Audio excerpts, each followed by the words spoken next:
Good afternoon. Good afternoon. Sam Tolbert, Sound of Joy Music Services. How is everyone doing this afternoon? Here on the East Coast, it's 4:48 p.m. I was trying to start streams at an early time, try to catch people in different time zones, but I decided to have one now. I do have a online video lesson, online uh, tutorial lesson coming up, and I didn't want to take away from that time by coming on too later. So I said, let me just cover something, creating smooth chord sounds. Just want to put some stuff in for the chat as people come in. I always want to make sure that I welcome anyone who comes in or who may see this stream later. So give me a chance to do some housekeeping here.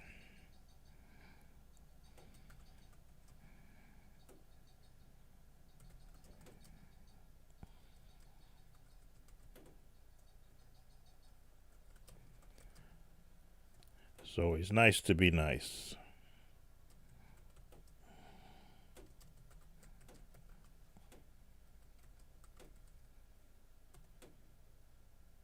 Alrighty, took care of that. And I want to be able to share this chat with my YouTube page. So let me just, I thought I copied that information down.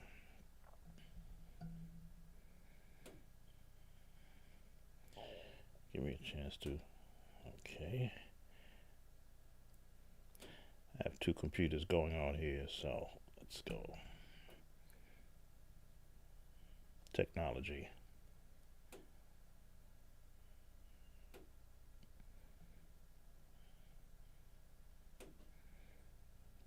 There we go. Posting it on my YouTube page. So, chords, smooth chords.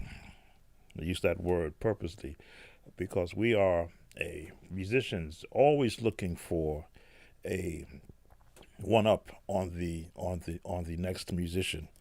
As we look to create chords, we copy someone else's chord who we hear playing on a song or on an album or another production, and then we begin to manipulate or to morph that chord into something that we want it to sound like how we did it, and then we go back and we add that chord into our own repertoire. I am guilty of that my entire young life. I have learned songs from different albums, gospel albums, contemporary albums, even commercial jingles on TV. I would hear that music, run to the piano, try to emulate it to the best of my ability.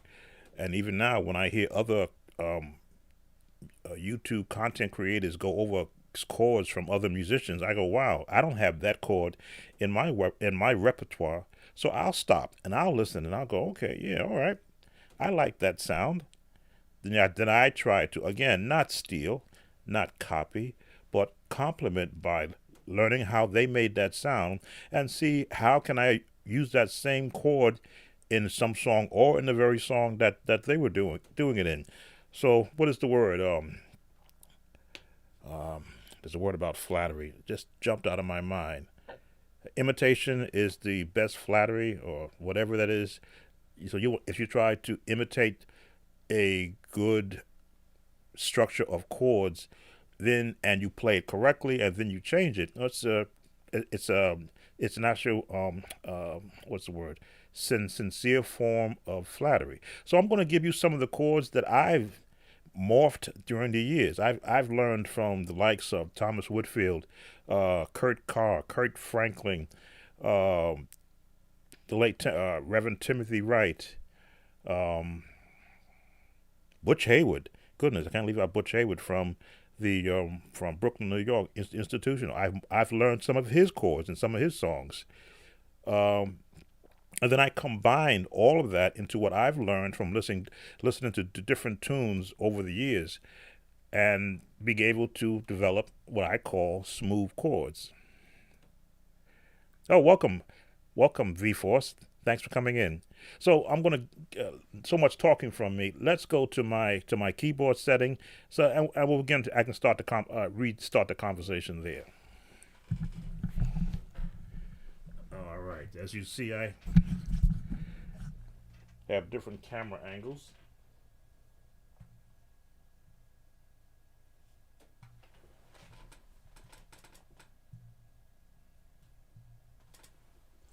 There we go.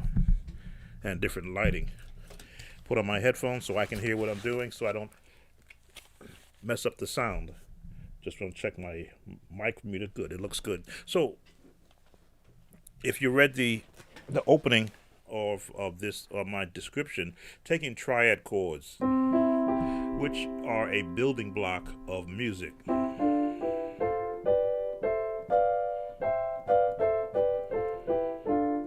We all learn how to do the one, for those who count the number system, 1, 2, 3, 4, 5, 6, 7, and it starts with 8 if it's an octave. 1, 2, 3, 4, 5, 1, 3, 5 gives you that root chord sound, which is that sound that all music takes a picture of. Some will now omit another chord here. Let me see, what's that stretch? What they call drop 2. Same notes, but because the pitch is different, gives a much different sound.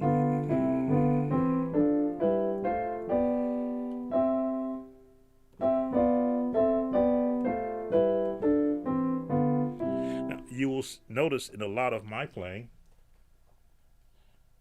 just 1 second, I don't want to miss anyone.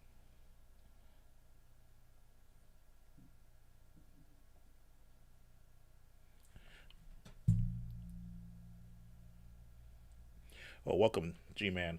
Yeah, I'm going to touch on other keys also. I wanted to start in C because that's where basically everybody has a starting point. What gives it that smooth sound is what is the approach. Now, it could be just straight off, or you could just morph into it. I like the approach where I give some movement to it.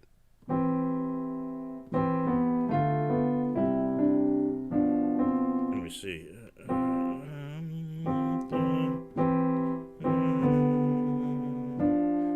There it is.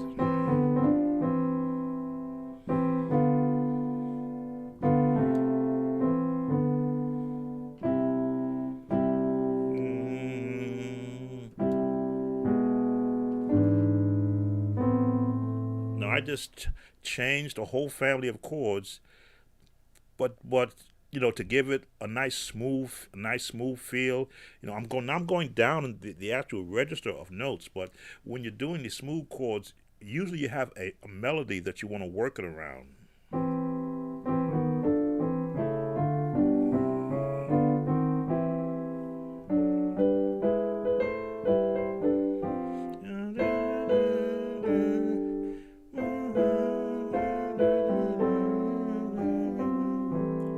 Just to find an avenue where you want to put those chords. And I said we're going to find some very basic melodies. I always like taking the very basic songs that a lot of musicians learn. I'll do Twinkle Twinkle Little Star.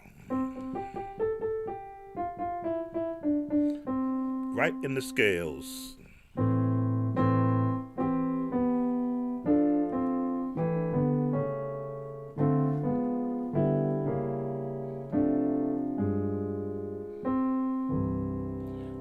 Kept the melody at the top, but now I'm taking chords, spreading them out. What I like to call spreading the chords. Some have the term drop 2, which means 1, 1, 3, 5, or the second chord in a triad, which sometimes the number system I find confusing.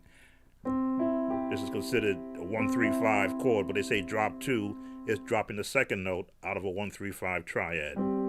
Just call it a chord and say that you're just dropping the E from within the scale of the chord an octave down. And again, the terminologies are for the higher end musicians. I just say play the chord or let me see the chord. I'll hear where the note is. So nice smooth chord. Little star.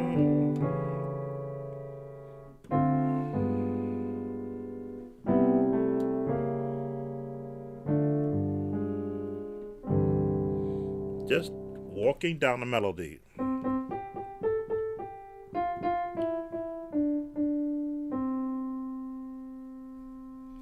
Uh, G-man alternate chords. Again, everyone has their own terminology. I look at it, what am I placing around that melody? A chord, and then with the actual chord program I have, it'll give the chord a name based on the lowest note I play. If I play this note, it says it's a C note. If I do it this way, it's saying it's a C over an E. Same chord, but because now the lowest note becomes an E, the software has to give it some description, some descriptive name based on the algorithm of an actual program. So I think what you mean by alternate chords, if their song was written,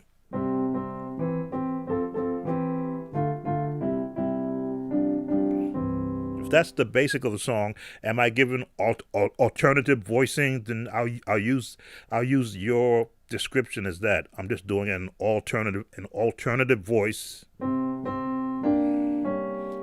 different. I like to call it smooth chords.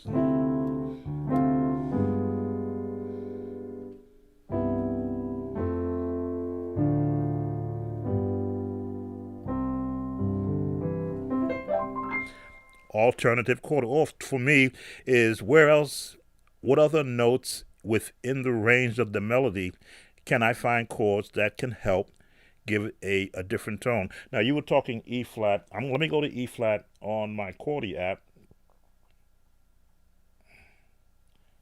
so that can give you an idea up there. Now, as the keys change, your ear pitch changes. When I go to E flat now, I hear a whole different set of chords in E flat because now the pitch has changed.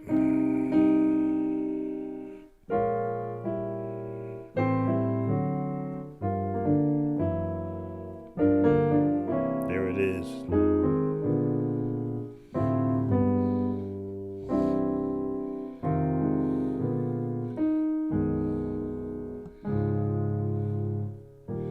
Nice smooth chords. And when you want to play smooth chords, what you want to do is to feel the chords. Again, we'll stay with Mary Had a Little Twinkle Twinkle Little Star. We'll go here. Little star. Let's give you some ideas. Could I go here? Yeah. I'll go here. Now, because I practice these chords every day in some form or fashion, I can hear the chord before I play it. So when I pause, in my head I'm going, do I want a seventh? Do I want a diminished chord? Or do I want a sixth chord? Because I can hear the chord just from practicing. These are the chords that a lot of musicians hide from other musicians. They don't want you to know how they think. I want to make sure I don't miss any questions. There's a guy I know that plays by ear. I'll say, by ear. Let me put my additional laptop so I don't want to miss any questions.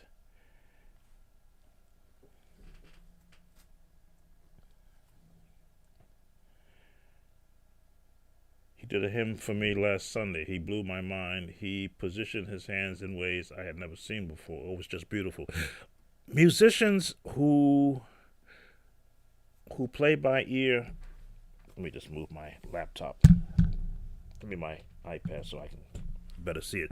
Who play by ear, who have never been formally taught by someone, and I was one of those musicians, don't know where to place your fingers. So you try to play comfortable and get to the note that you've practiced, once you get an understanding of where your fingers should be, it takes a while to unlearn that. Like when you watch me play, it took a while for me to be able to do this until I got a book that showed me what finger do you start on. You don't start on the thumb, you start on the third finger. The thumb is on the second finger. And once I knew where the placement of the thumb was, it became like butter. I'm like, whoa, that was all I needed to know. Now if I want to do a run,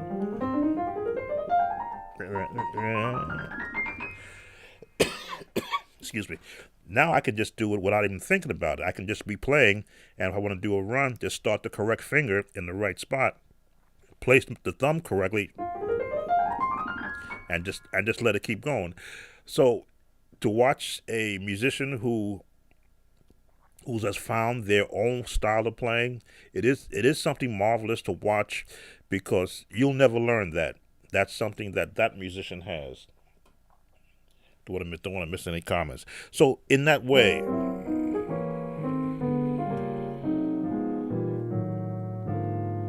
I'll do this.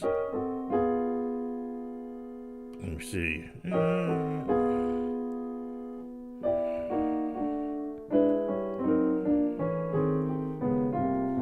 Just trying to see what can I come up with based off of 3 notes, and by adding another note.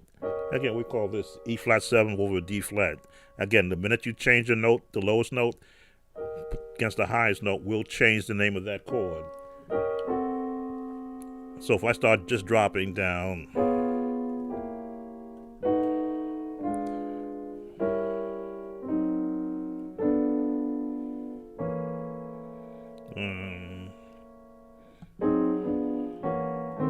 here it is. Now those chords are mindless by themselves, but if I'm playing a song, let me see. I'm trying to do twinkle little stuff, but using that concept.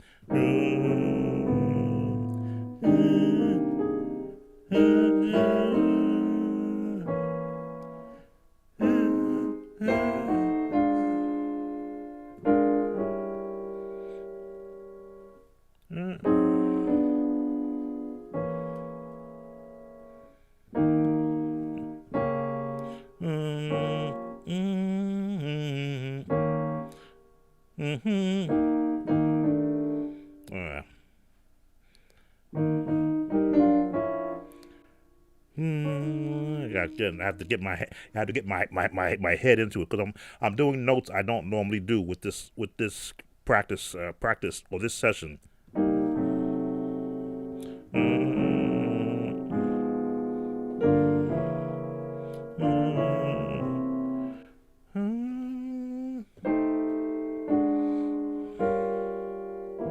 I usually resolve.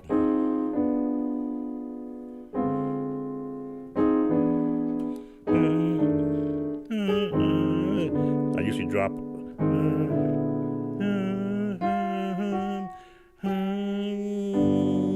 There it is. Resolve.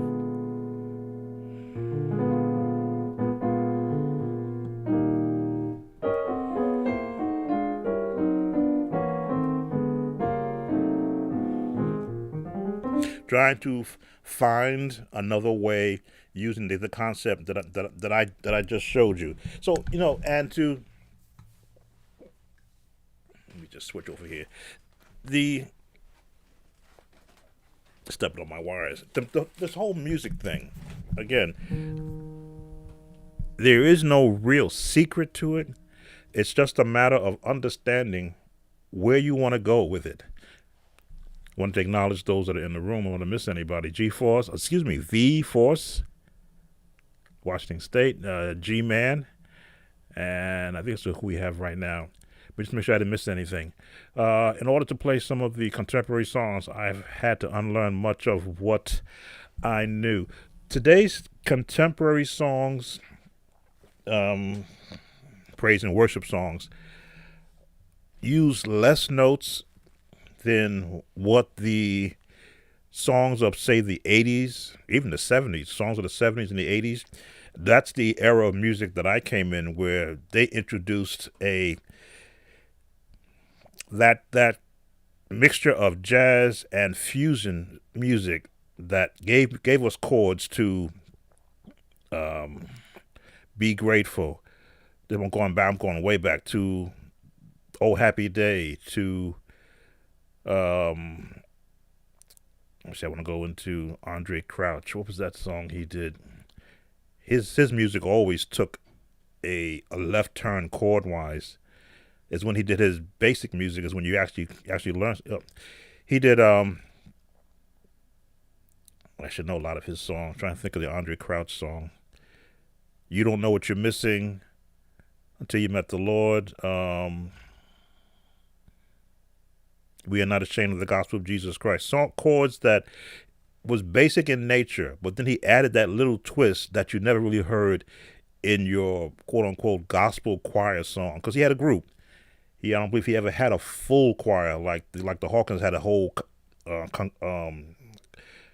full choir of talented singers that they could write for. He just had his group, but he had his style that his group sang. P.S. Thank you for what you helped me to do so far. Good to be around you. Oh, gee, man, you're much so welcome. Again, I'm trying to do this format now where I can actually have conversation. That I would normally, when I would do a video, it would just be me talking, and if I messed up something, I have to redo the video. Here, I like to be as transparent as possible. I am not, again, the greatest musician out there, but I believe in showing and sharing everything that I do know, so that you can add to what you're currently doing. V Force or Mrs. Force from Washington State. Are there any questions that you have on what I've been talking about so far before I start showing some more concepts of different chords?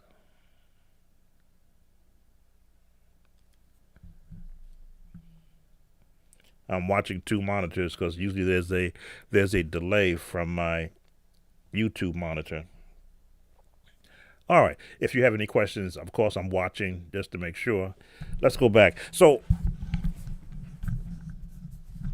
G man, when you in talking about E flat, and I think I've shared this in one of my other videos, E flat is really C minor, the scale in E flat. It's really the C minor scale, minus where you start. It depends on where you start. So if you're good here, you have to be good there. Of course, they are the same relative notes. Actually, they're the exact same notes.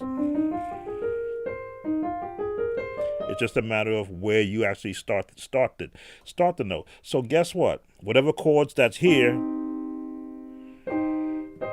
in the C minor realm, they can also be used in E flat. So sometimes you will see musicians. Let me just re-switch my Chordy app back down to C. Of course, this is where that creating smooth chords come from. If you're in C minor,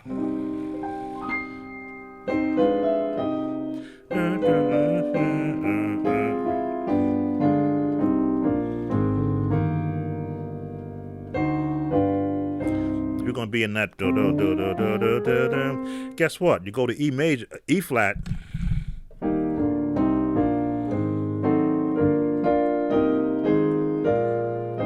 Same chords.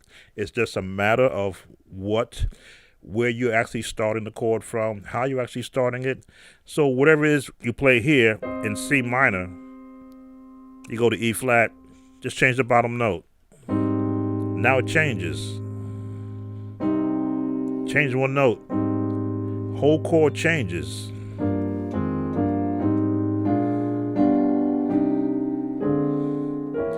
So I often say every note has a cousin chord. E flat's cousin chords are found in C minor. Find a cousin chord.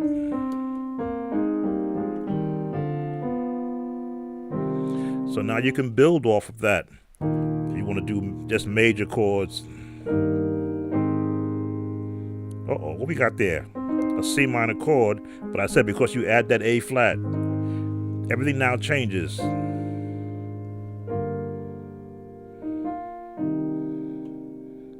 C minor chord, but you're adding now chords that are also in that same scale. But this is that actual smooth part of it where you begin to begin to find just dropping chords. And you don't drop them all at one time.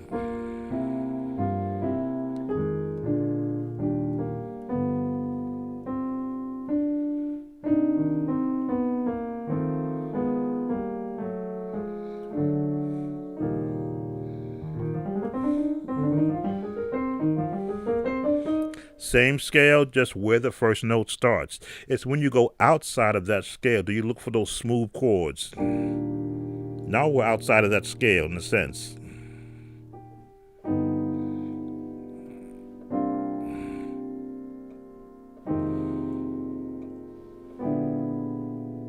The jazz feel. You want to get smooth with it.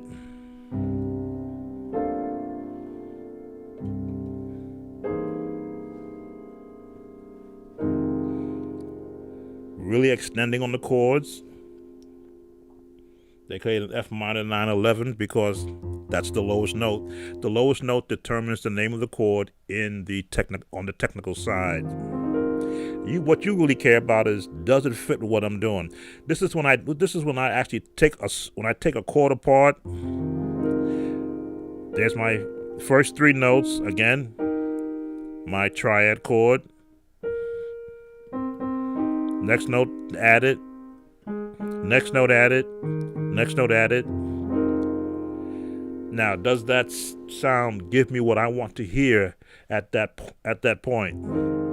If I was going twinkle, twinkle, twinkle, twinkle, twinkle, little star. Just throwing it in there. Why?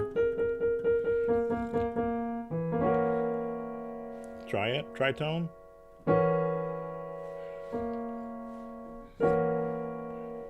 How I wonder. Again, I keep hearing that C7. There I go.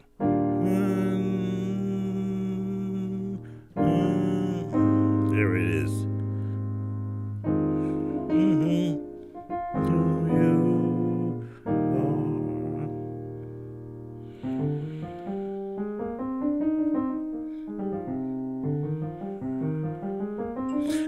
As I always try to, why I'm losing my iPad.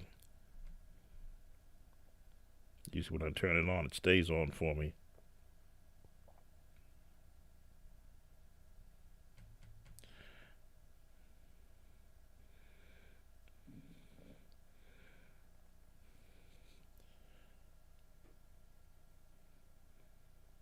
Oh, you're a vocalist wanting to learn. Oh, okay, good.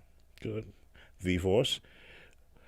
Yeah, G-Man, these are the secrets that after I got the books and began to look at the way chords are formed and then learned the different scales and then went back to all those songs that I was struggling with, trying to figure out what they were doing, I began to see that, that's just this chord with these two extra notes added to it. Let's we still didn't see, right? What song can I put that to? We'll keep that C there because it gives me some place to look. Trying to think one of those songs that I really struggled with, that I had chords that I just could not catch until I began to apply three notes and then finding what scale that those three notes are in, and then finding the other notes that sound like they help to support that. And I mentioned Thomas Whitfield, who to me taught me the jazz way to play his music. He did a song in E flat. You talk about E flat. Let me see.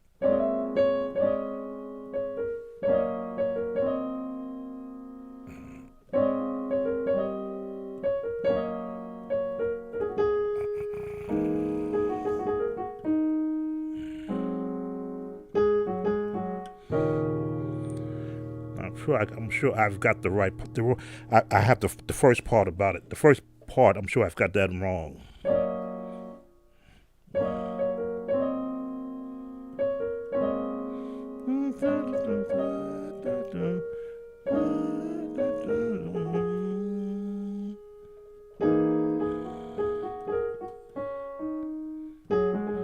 Save to Serve was this. I'd have to bring it up on YouTube, but I struggled to hear what was that opening chords.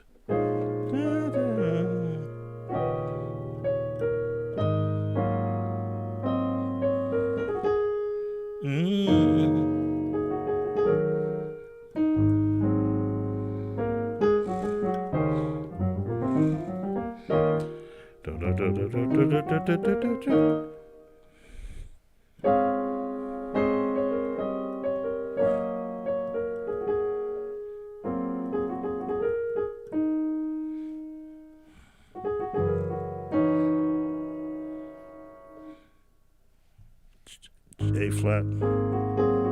Gotta have that bottom note. I haven't touched that song 4 years, but I wanted to bring up the concept that Thomas Whitfield had his own. Thomas Whitfield was the Richard Smallwood of our time. His songs were written for his style of playing, but he also did gospel too.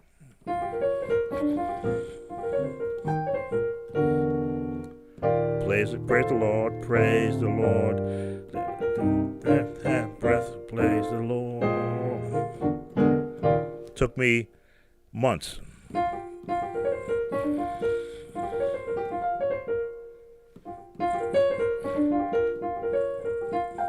There it is.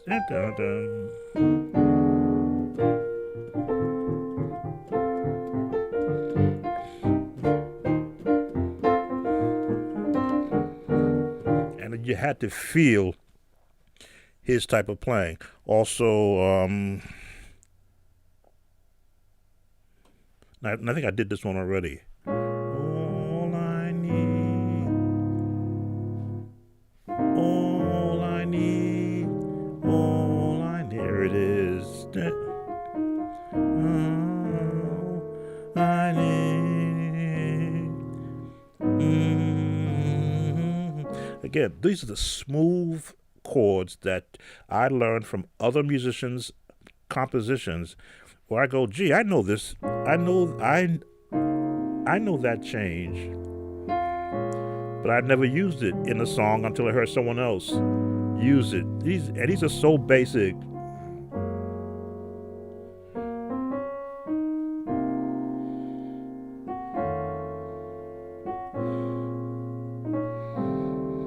Adding my own.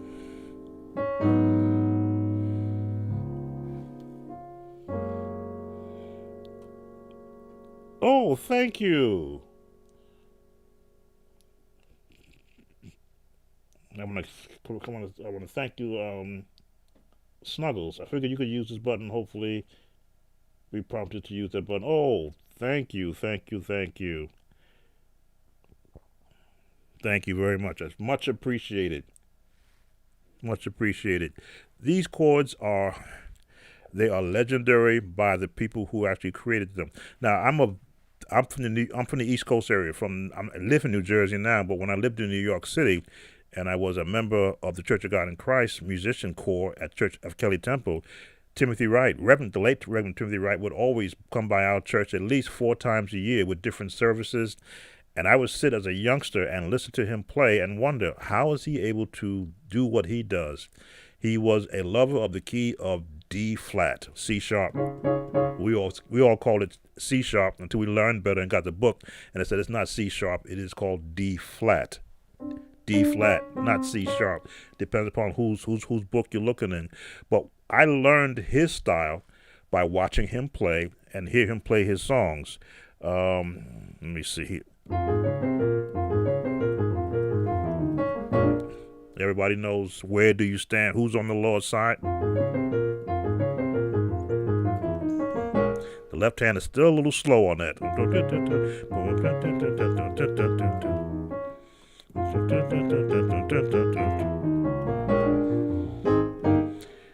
I used to watch him come and play that song, and I'd sit there and I would look over from the balcony above the organ to watch his hands move, which you couldn't really match it. But then I would just I would store it all here. And when I got home, I go,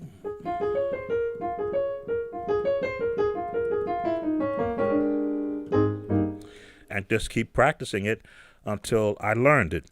There's another song he did. So there's several songs he did.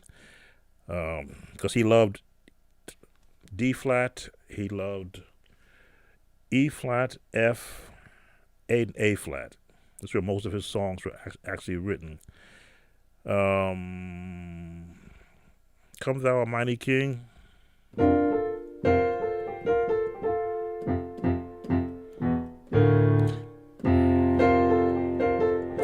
Dum, dum, dum, dum.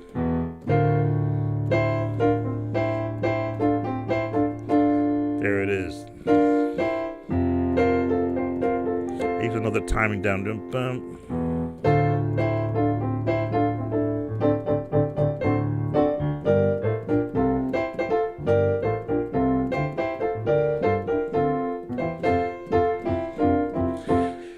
I haven't played that song in so many years, so my actual timing is off. But he played basic chords, take a hymn, gospelize it, and I'll call it that, gospelize a hymn, and put a nice pop to it. I used to call them popcorn songs because he would pick a song and just put a nice popping sound to it. But that's that part of, so we don't call that smooth chords, but the chords that are being used smooth out that particular song. When he went into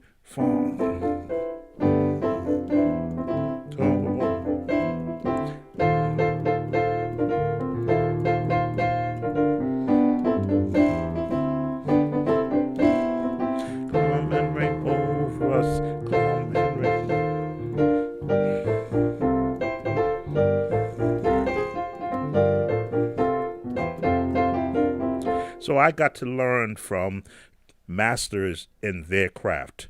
And then I began to just add it to what I currently do. Let me just switch over a little bit. I want to acknowledge those that are here.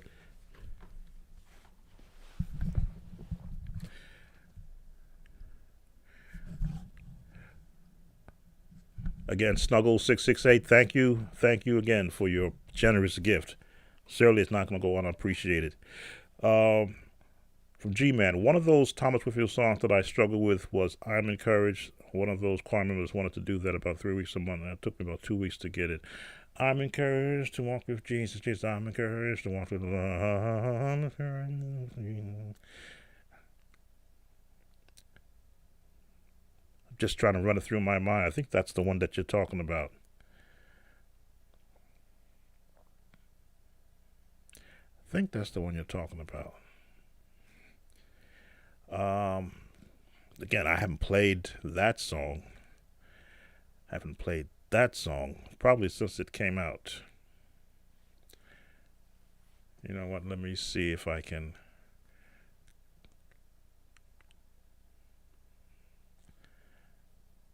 I'm going to do a quick search for it.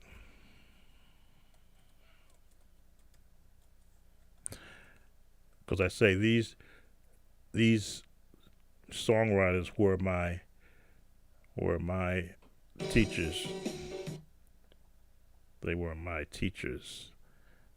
I gotta be careful I don't play too much of this. Da da da dum dum dum.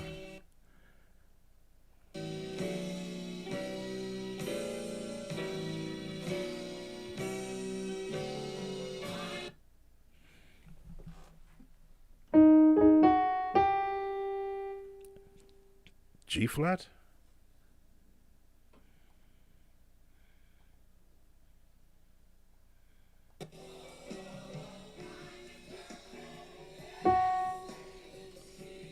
All right. So I'm going to touch on that song just a little bit because that's one that I haven't visited in a long time.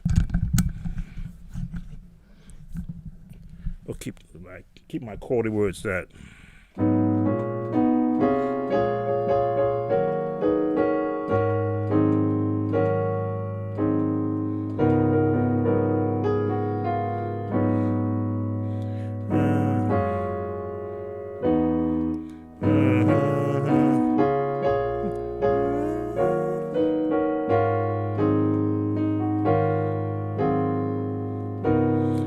Again, he basic chords.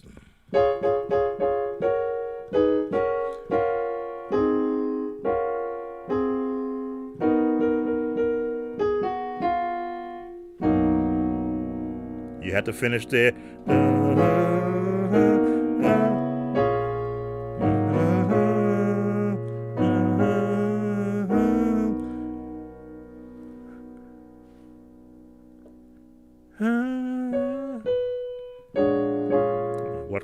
There's a change that takes you to that chord.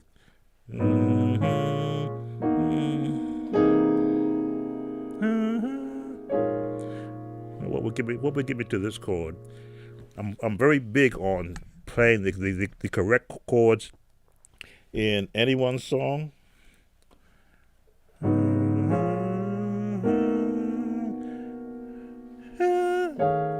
There we go.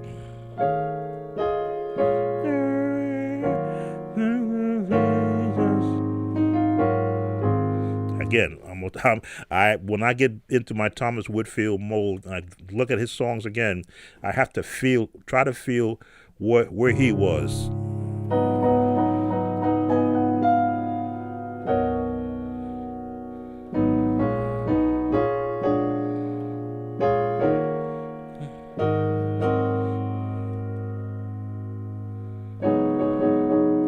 Da, da, da, da.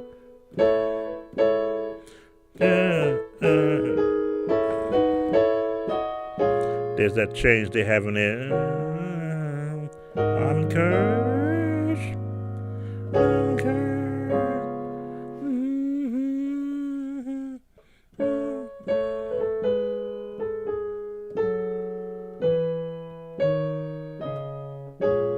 Again, when I got in trouble playing too much of an actual song. See, it was before my time starting to play, but I really liked this song. That's why I took the time. Yeah, when you look at a song, especially from artists like Thomas Whitfield, and it's not just what the choir members are doing, is how did he place the music around? It's like he wrote the song for a choir and then just played the music behind it. He said, okay, these are your notes and I'm going to play this. So anytime I had to learn a Thomas Whitfield song, I learned the choir parts first because as a younger musician, the choir director wanted me to learn the choir notes so she can teach the song. So I would learn what the choir was doing. Then I go back and learn what was the music surrounding that, which is the concept that I taught.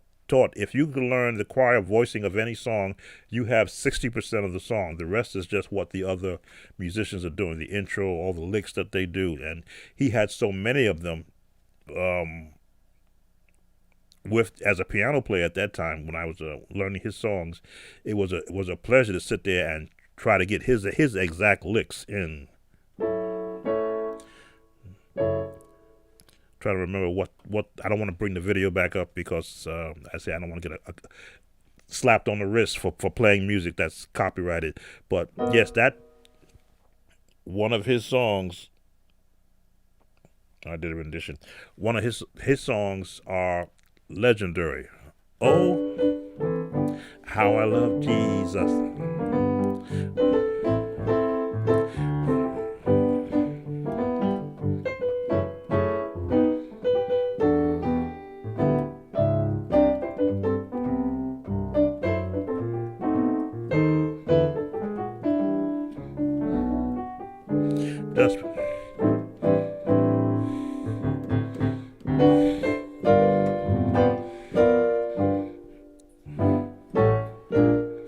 it'll take you right up into B major from G. Yeah, oh yeah, I had a ball learning the style of a maestro of the piano who brought jazz into the church in his own form. Now, yes, a lot of musicians didn't in my day did not play his songs because it took them out of their comfort level. It took them out of their comfort level. But in the church choir that I played for, because we had a younger membership for a young adult choir, they wanted to learn these new powered songs, and if the pastor that at that time allowed it, the choir director would say, "Okay, here's your tape." I'm trying to see if I still have it out. I used to have a tape out from his album of "And They Sang a Hymn," because it was given to me by one of the senior musicians, a young woman in the church who was a senior musician. She says, "I bought this tape thinking it was about hymns, and he's playing all this music that makes no sense. Those are not hymns." And when I heard the tape, I said, "Oh yeah, well, this is his version of hymns."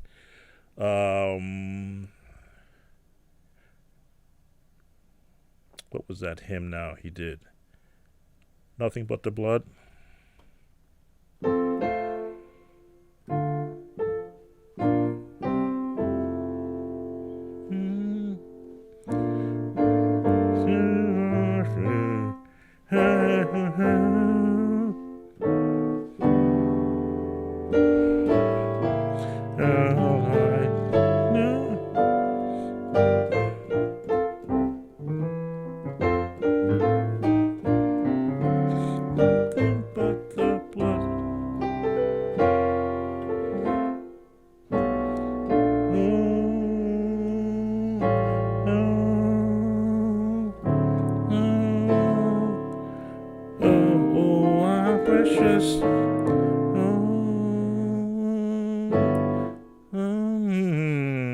Well, I'm trying to remember those chords.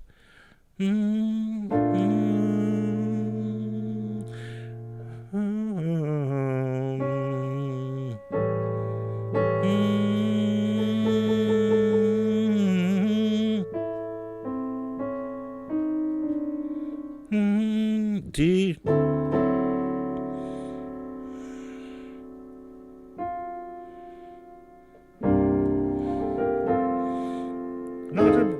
Nothing but the blood. Wow. Again, songs I have not touched easily 35, 40 years. But they are part of my background of chord stacking. Now, I know I said smooth chords, but these are chords where as these writers wrote these songs, and as a musician, you had to actually hear them because there was no video of anyone making of breaking down songs for at that time. The younger musicians like myself, who were in our 20s and in our early 30s, we had to sit down and piece together within a week or two for the choir rehearsal. So we got as close as we could. But now, if I were to go and revisit those songs again, with an understanding I have now of chord placement and chord flavoring from that era, it would take probably half an hour to get all the chords that I would need to do the song right and just. Let me see who else has come in. Don't want to leave anybody out. Just checking my screen. But again, sweet chords. I'm in F now. You just want to sit down and just find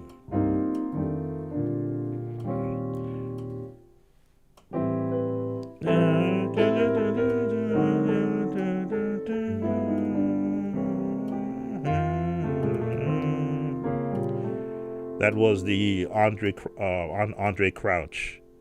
We are not ashamed of the gospel of Jesus Christ. Where do those chords come from? For it is the power of salvation. Where do you find some to everyone? I'm not a singer, V-Force. Everyone that receives it, to everyone that receives it, he shall have. Where do you go? Those are those sweet chords, those smooth chords. They shall have. And I use that chord change in other keys.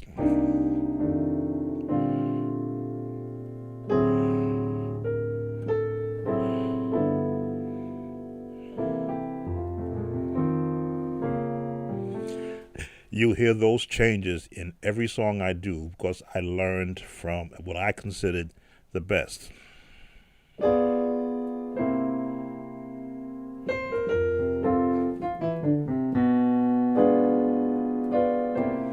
Beautiful chords. Dun, dun, dun.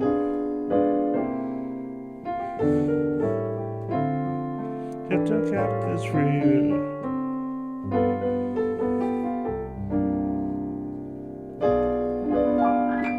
Once you've got an understanding of where the notes are going, you can arpeggio up.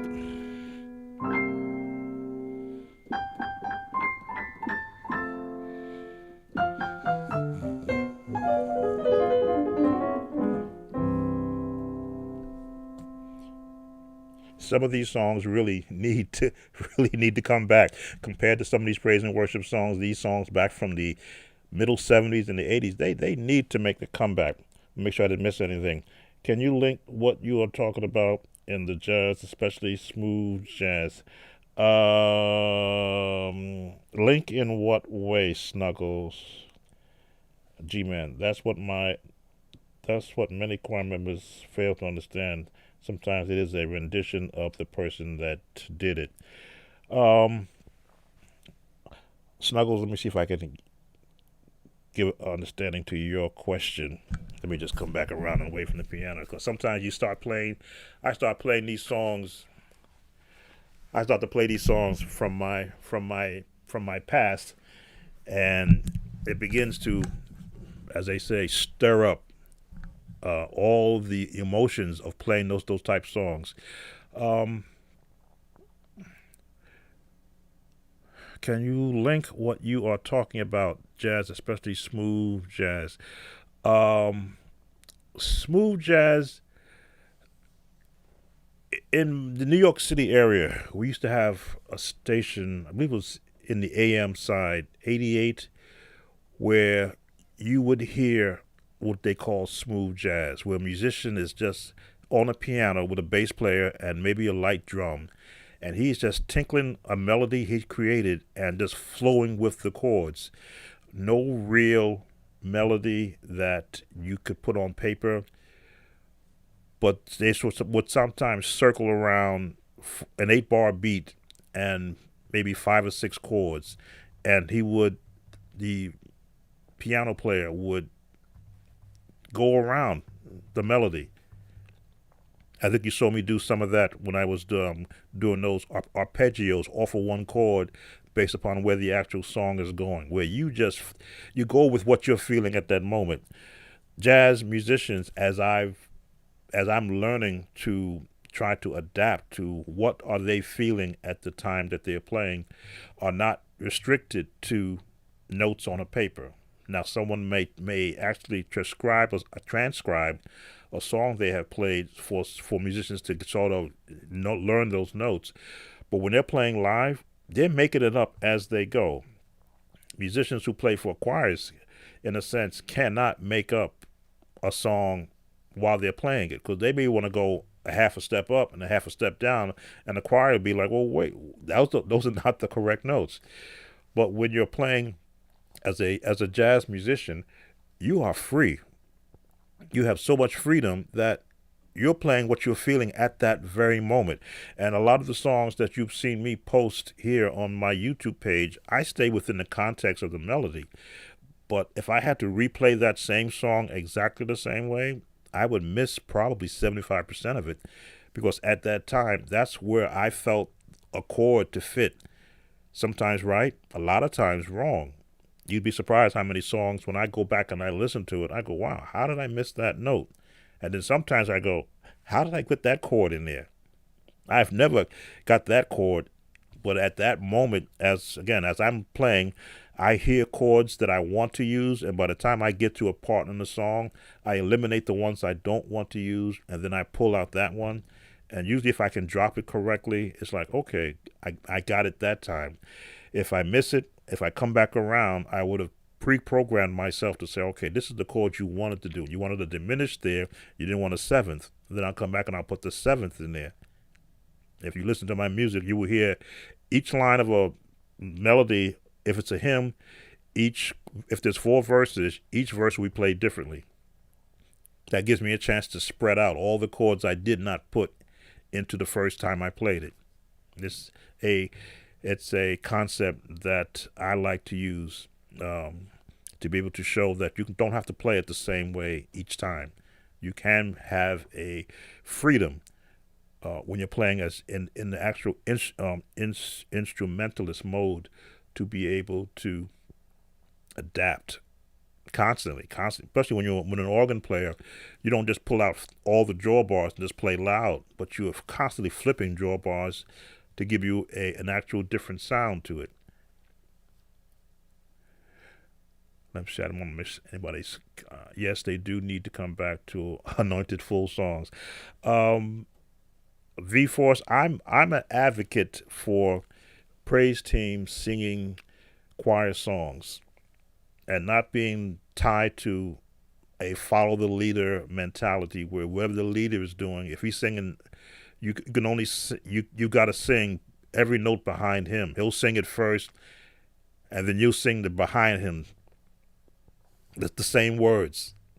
I'm an advocate for praise teams being able to sing quote unquote past choir song. A song like "We Are Not Ashamed of the Gospel" by Andre Crouch is timeless. It's a song that can be sung anytime, in any setting of the service. Praise service. It could be the first song or the last song.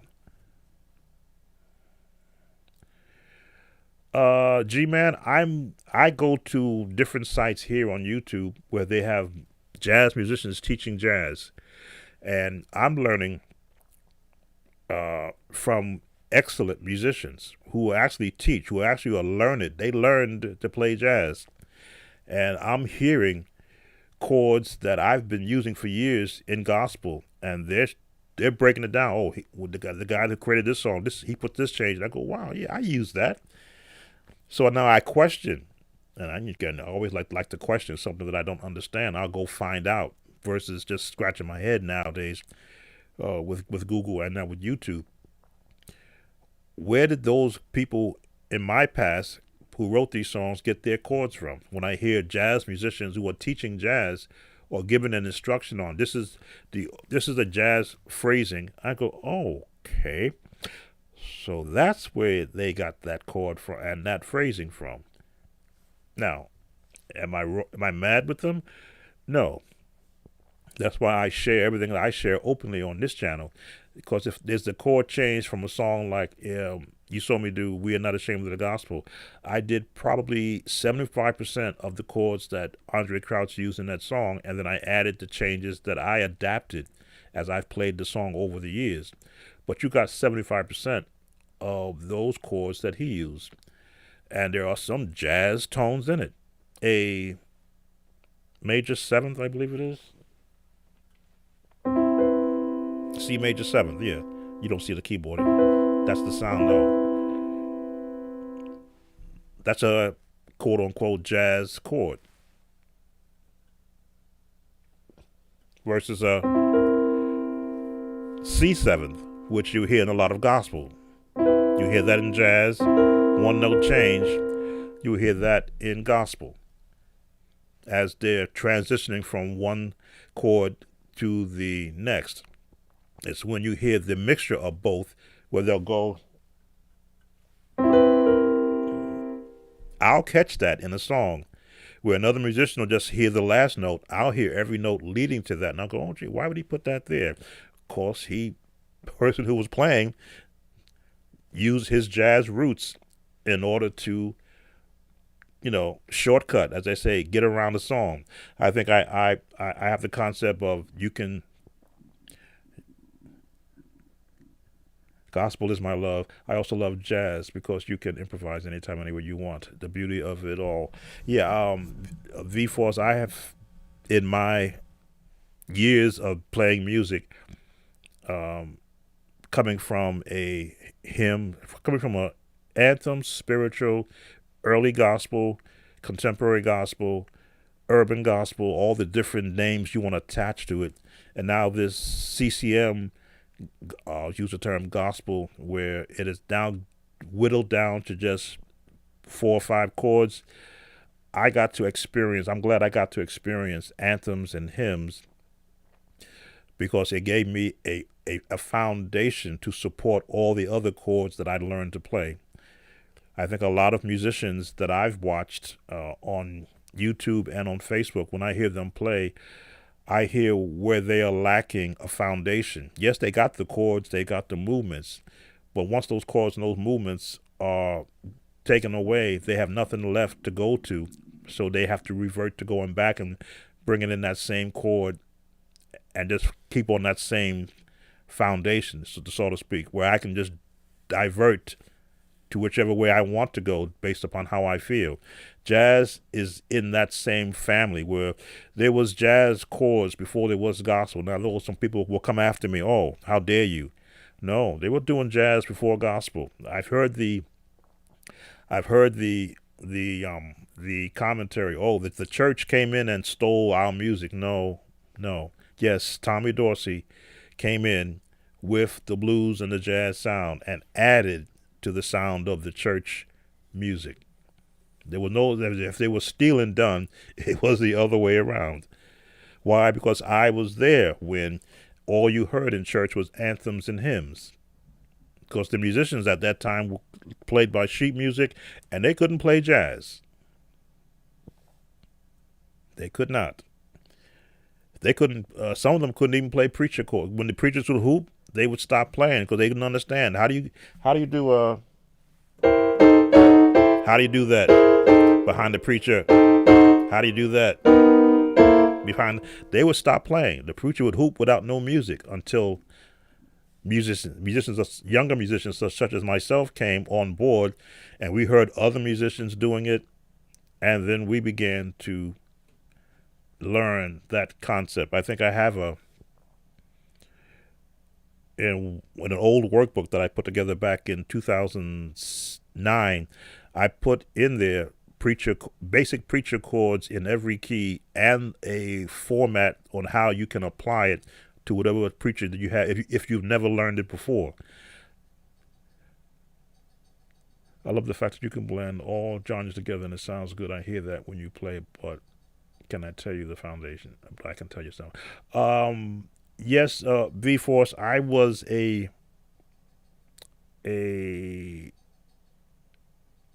instrumentalist in high school playing for a jazz band. They taught us not just only classical music, but we also learned elements of jazz, Caribbean music. I want to say Hispanic, but it's Caribbean because it's all different styles. And big band sound. So because I had that background, when you hear me play and you watch my fingers, I am playing like a big band orchestra, bottom, middle, and highs. And everything I do is in that format.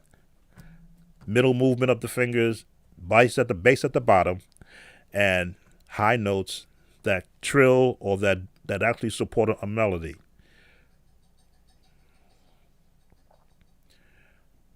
I agree you can play most praise and worship songs with about 4 chord changes. Yes, and each time I learn a new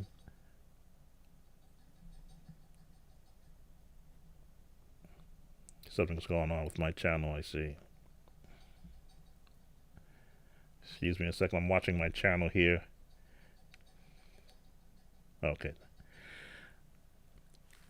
something on my iPad went crazy. My channel was stuck on my iPad was stuck on a different. I was looping what I just did earlier.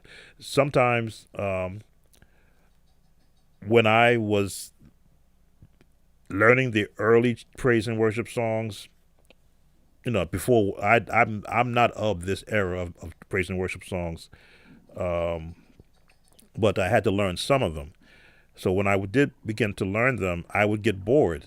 I go, okay, I'm following the melody. Of course, that's going to follow the leader. When the leader turns his voice, melody changes. If he's in the 1, he's going to go to the 4. I said, okay. Then he's going to go back to the 5. I said, all right. He's going to go to the 6, and then he'll go back to the 1. This is the chord phrasing. Call out numbers for what chords are appropriate. Yes.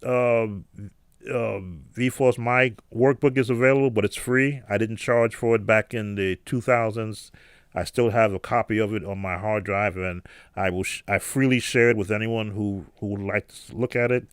Let me just give you my email address, and I will gladly send it to you. Just typing it in.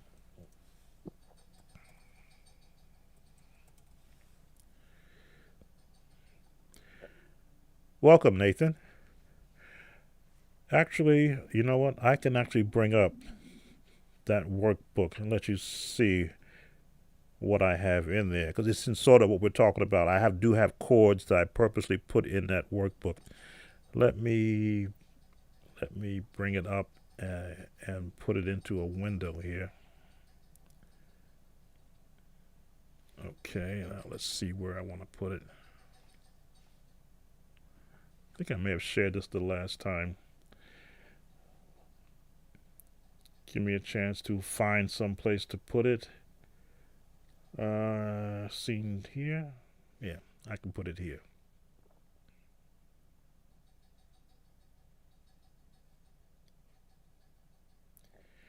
Let me just bring it up.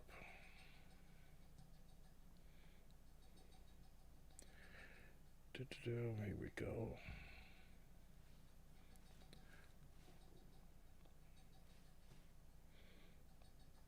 Let me do some cleaning up so you'll see all this other stuff that's on here.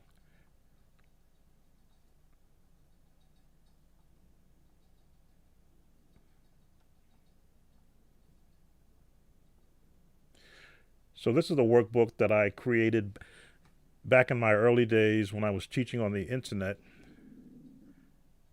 Let me take you back to the first page. Okay. This is the 2011 version of this workbook.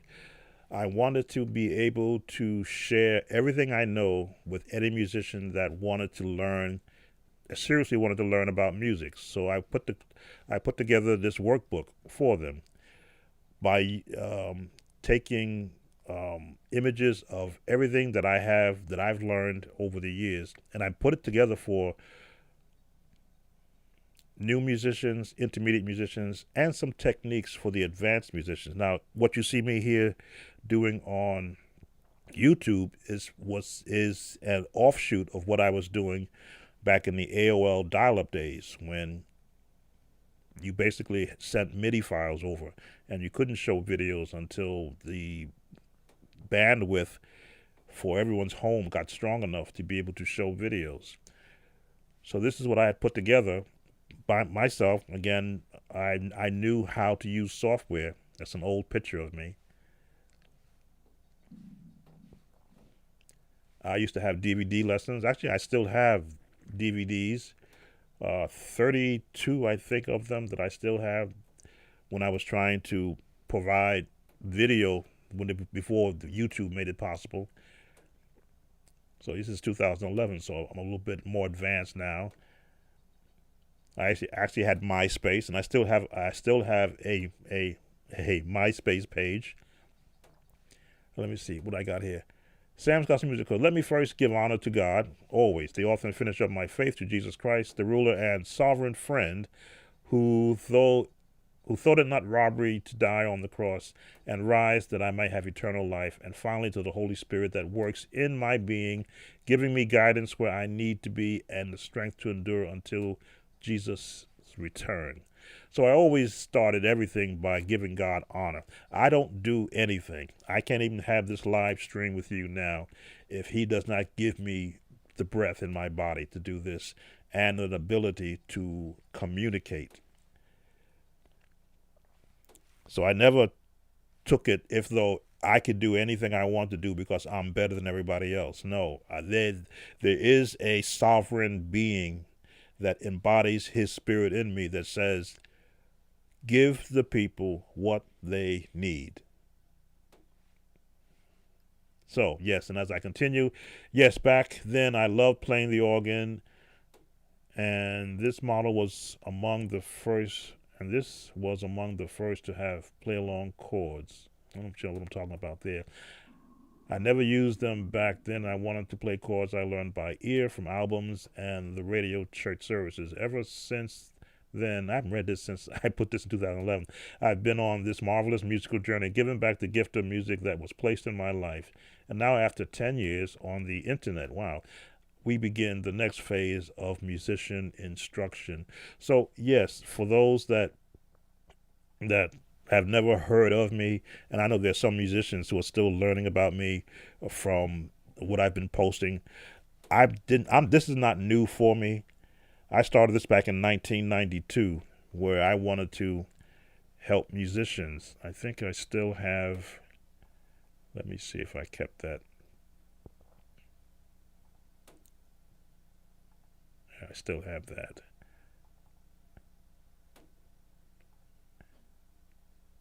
Let me,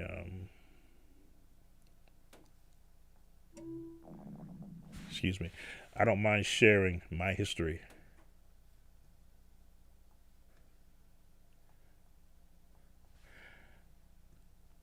Let me bring you back up to where we're doing this. We picked.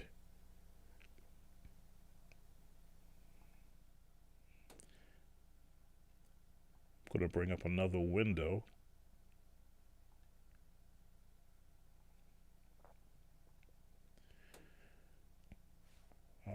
Where are you?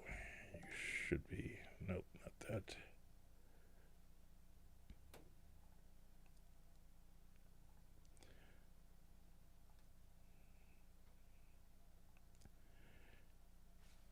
What is it called? Okay, file. Okay.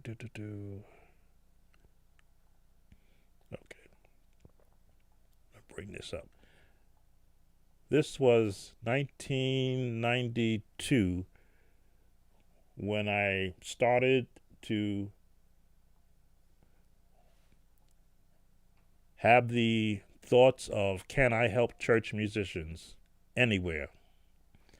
I created a newsletter using my computer and I think it was my first inkjet printer that I had.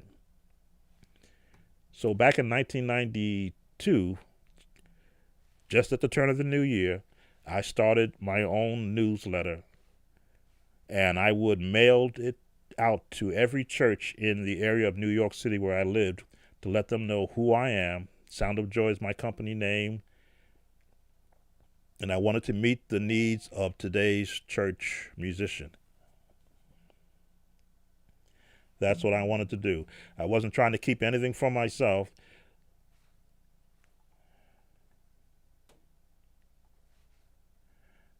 Trying to see if I can scroll down this. Okay, I can scroll it this way. Volume 1, number 1. I always like to write. Welcome to Sound of Joy Musicians Newsletter. We trust you've had a joyous new year. Now, this is 1992, January. We will be featuring. Sometimes I make mistakes if I don't ever check myself. We will be featuring many new articles in this newsletter for the first time. As music in the local church and for various groups becomes more demanding, we at Sound of Joy are prepared to give you all the chords and techniques available to assist you in meeting this demand. So there was always this desire in me to share music with every musician I possibly can. This is not something that just popped up when YouTube popped up. 1992, there was no internet. There was snail mail. There was telephones on the street corners, 10, 15 cents. If you were there too long, you're popping another nickel for an additional 5 minutes. There was going to different churches and hearing other choirs and hearing musicians struggle to play new songs. And I always felt that if I could play the song, let me show you how this song is played so that you can get better along with me. I never felt that I was the best musician because I had, again, Timothy Wright, I had Butch Haywood, Willard Meeks. This is the New York City area. I'm just calling out the musicians that I can remember that I would idolize when I would hear them play. But in 1992, I saw where a lot of musicians were struggling, and I didn't want them to have to struggle. Sometimes to walk up to a person and say that you need help, there's, oh no, you don't have to help me, I'm all right. You don't want people like to, they feel uncomfortable. So I always felt, well, if I send out a letter and they could contact me, we could speak directly either by phone. Back, I don't think I had a phone. No, I didn't have a cell phone. I had a cell phone back then. Wow, it was a long time ago. Try to remember if I had a cell phone. Were cell phones out in 1992? Yeah, they were, but I think I couldn't. They were expensive. But I always wanted to be able to help. Let's go back to where we are. So, because if this knowledge is so necessary, we will continue to do so. We have added piano and keyboard articles for this year. Now, I have probably a 20-year collection of keyboard magazines. So I was up on all the new technology back in 1992 that if a musician did not know about the latest keyboard, I had no problem sharing that information.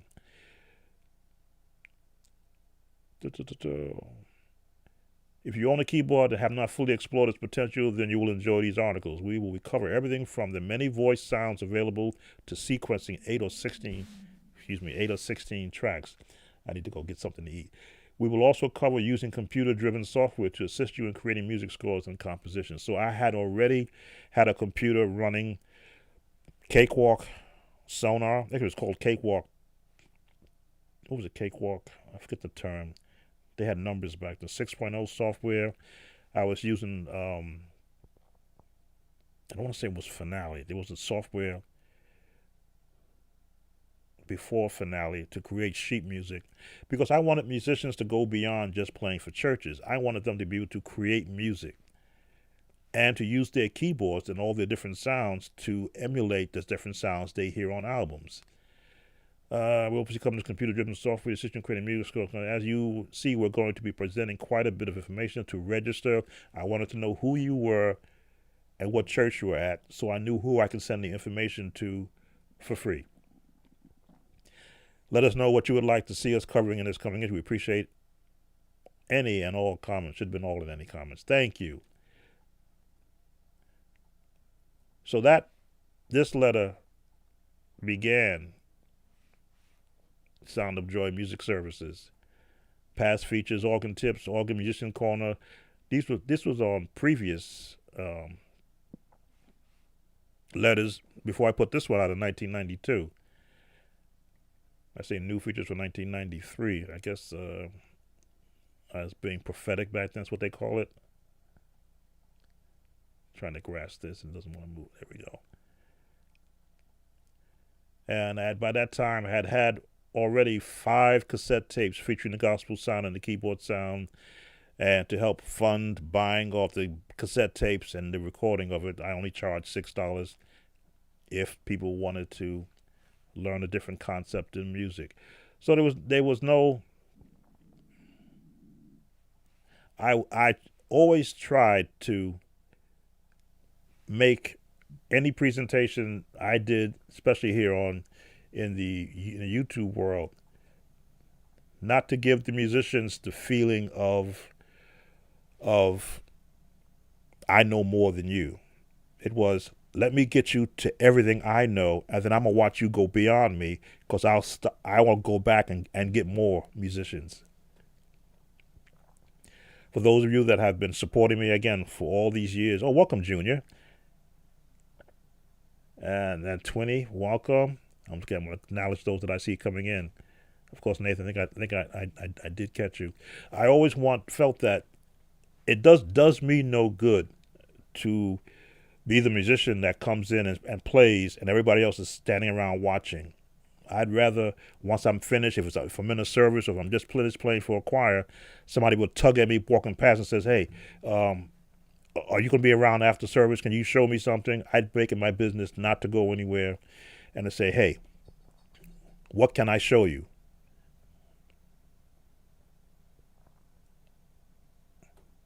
Oh, thank you, V Force. I've this has been a part of me probably my entire life in the music realm.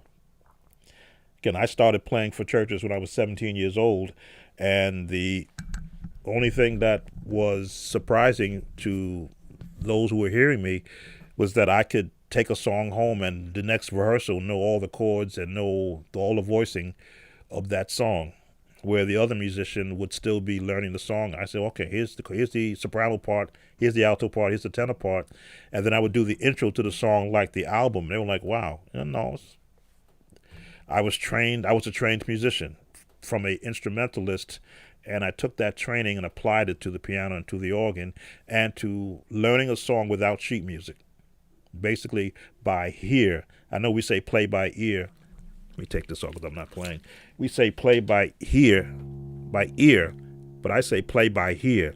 If I can hear the correct notes and get to a piano where I can retain it, then I can get the concept. What's the timing? Because I was trained to play within a certain time signature, with how long to hold a note, how long are the choir members holding their voice, and then add all the intricate stuff that goes around it.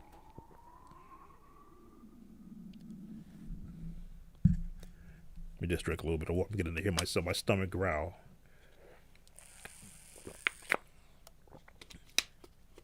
I think if I showed you in my workbook that I stress that musicians, let me go past these pages, always had a prayer, and the musician's prayer I actually got from the internet. "Oh Lord, please bless this music that it might glorify your name. May the talent that you have bestowed upon me be used only to serve you. Let this music be a witness to your majesty and love, and remind us as you are always watching and listening from your throne above. May your presence and beauty be found in every note played, so that it reaches the hearts of your people and draw them closer to you." Stop stumming. "May your spirit guide us through every measure, so that we might be the instruments of your peace and proclaim your glory. Amen." I wrote this book with the understanding that if you can set the atmosphere of the musician's mind, in other words, you're not playing to impress another musician. For guys, you're not playing to catch the eye of that young lady in the choir or in the congregation. And for the young ladies, you're not playing to embarrass male members who can't play as well as you. I always wanted the concept to be, what is your purpose for wanting to learn from me? And unless I could set that purpose, I'll get you started first off by knowing who you are, whose you are, and what purpose do you want me to show you these, I won't call them sacred chords, but information that's going to make you better from each time that you practice what I'm giving you, that you have the right frame of mindset for who's going to hear you play. Nepo Museno, how are you, sir? Thanks for coming in. So this is the workbook that I'm going to be sending to V Force. Make sure I got your names. I said your name correctly. Yes, V Force. And I designed this for, again, the new musician, the person who, and I don't consider a new musician somebody who just raises their hand and says, "I want to learn how to play," although they could start from here. But for the musician who never had a formal teacher show them what a music book looks like, I took excerpts from many of the books that I have to get a new musician started, and I give them a walkthrough. If I were going to sit with a new musician, now I'd actually do it virtually now, or with Skype or with Zoom. But if I were going to sit with a musician, I would say, here's where I want you to start. The intermediate musician who already knows how to do these things, I wanted them to say, here are the standard hymns in the Pentecostal church, which is any church that is not Catholic. Here are the standards that you should know what these songs are and when to use them and the keys that they're in, because if you don't play them now, you will have to learn how to use them. And for those who are transitioning from piano to organ, I give you the Hammond organ drawbar settings that can be used in different parts of a service. Then for the advanced musician, chords and harmony techniques, preacher chords, which I say for those who may find themselves on an organ for a Pentecostal preacher, hymnal sheet music, sight reading. I wanted to get musicians already into the realm of being able to sight read from what you're learning, because you can get a hymnal, and I always stress musicians that are in the Pentecostal church to have a copy of this book. Let me get it right. There we go. Make sure they have a copy of this book, because I use some of the songs in this book so that you can have a point of reference to put all these smooth chords behind. Intros into shout praise techniques. Again, if you're in the Pentecostal church, you know about the bumps. This is my version of it. It's changed from the time this was done. And then a chord reference chart, which has every chord you see me play is in the chord reference charts. Again, this was something that people could download and print out and have as they can take it to church with them. Now, of course, we can now put it on our phones. These are images that I have in books that I've purchased that I figured that the average musician may not get to know. When I talk about the number system and what fingering to use, this is where I get it from. Which fingers fall where. If you look at the scales, what is the correct way to play? Let's go to E flat. For example, it shows the E flat scale. You start with finger 3, 1, 3, 4. In fact, finger 5 doesn't even come into an E flat scale. Let's go back here. E flat. Let's put on my headphones. This kind of instruction is what I use to help me understand. Starting off with finger 3, I believe it was. Let me look at it. Finger 3, 1, 2, 3.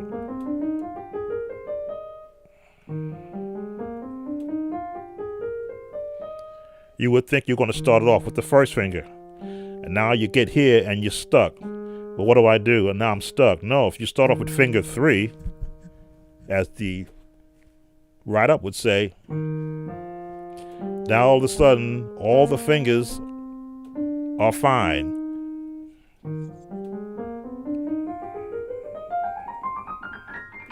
And you can roll right through it. That's the information that was hidden from me by other musicians. They wouldn't share that information. I said they wouldn't share it. If they knew it, they didn't tell me.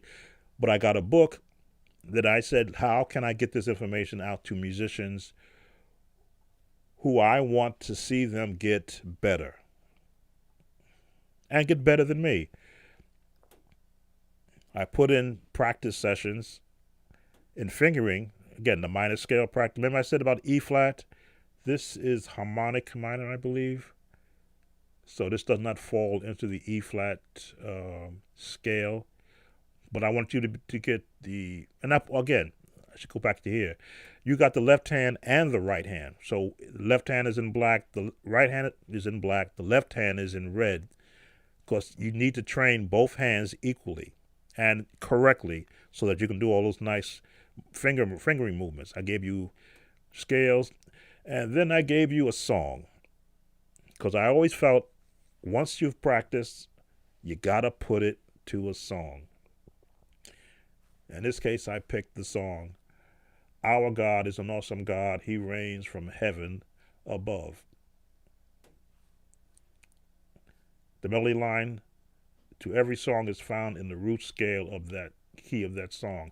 Now, this is in a minor. But look at how I gave you the chords. I gave you, again, E flat. These are all the E flat scale. God, let me see. Right. From heaven above. That's in the scale. But the chords are in the C minor scale. And I gave you a chord G, B flat, E flat. E flat, G, C, gone. There's that C minor chord. Now you're seeing that. I want you to be able to see what I'm talking about here, because this is kind of what I want to be able to stress. Our God is an awesome God. He reigns from heaven above. That's what this page showed. And I gave, again, theory behind why these chords are being used. Because I wanted to share, not so much to choke a musician out. And this is, again, beginner. This is not intermediate. We're still in the beginner's place. I wanted to show a song that was being sung back then, the chords that I put together to help support this melody line. Then I gave you, of course, homework. Made you go look for stuff. Made you go look at chords, chord names. I made you go look up these chord names. See, fill in the scale notes of the following keys, which means I made you go back and practice just like I was an instructor. Then gave you the theory. And this is the portion of it that after I got you interested in what you were doing, let me just bring this out a bit.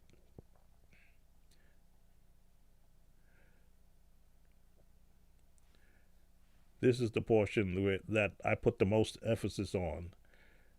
Because, again, this is for the new musician. I just want to bring this up.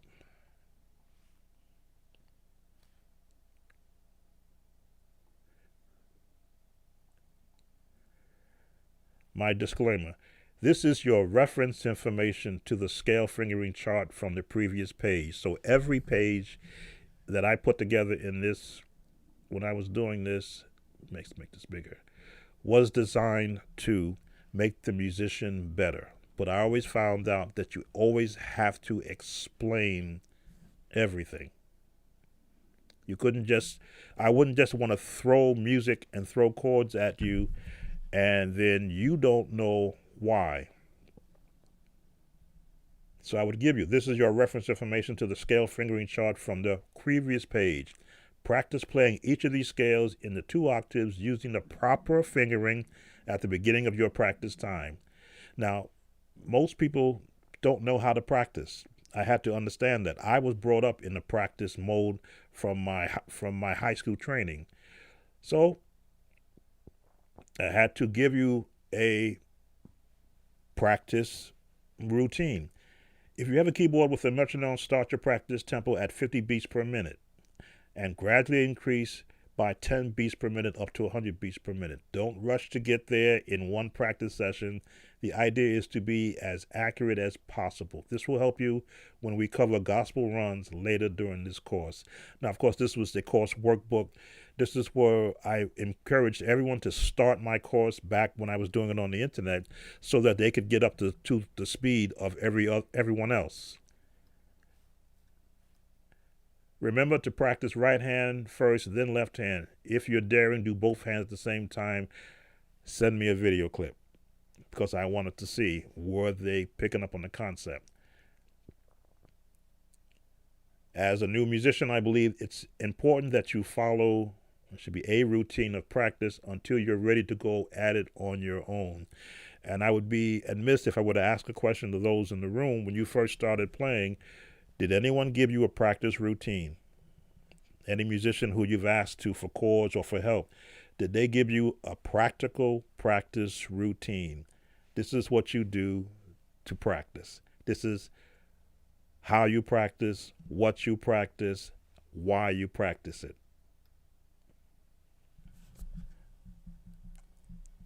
I don't think anyone in my chat has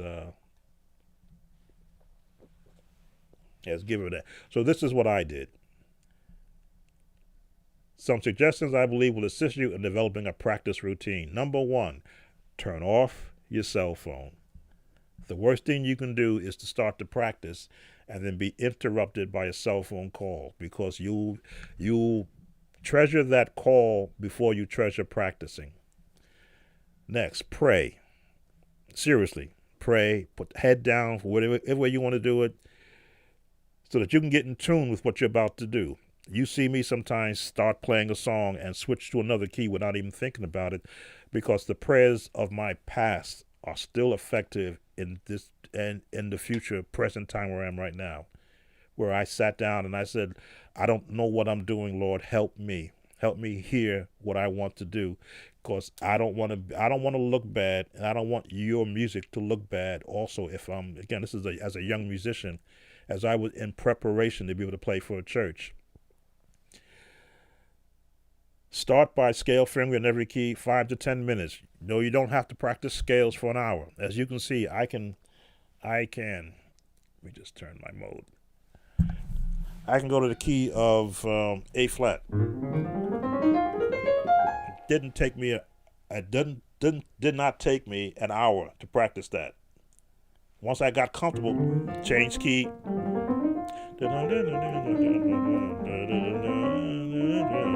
In B flat, B major. 2 octaves, back down. I don't have to do an hour of practicing. Once I got the concept, as I say again, slow down to be accurate. Speed is not really that important.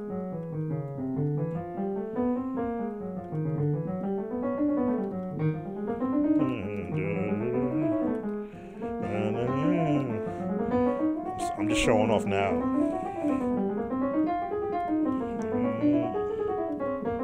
Knocked it up. Once I got comfortable knowing where my fingers are supposed to land and practice at different tempos and different speeds, it became second nature to me. Now that's the right hand. I didn't do the left hand.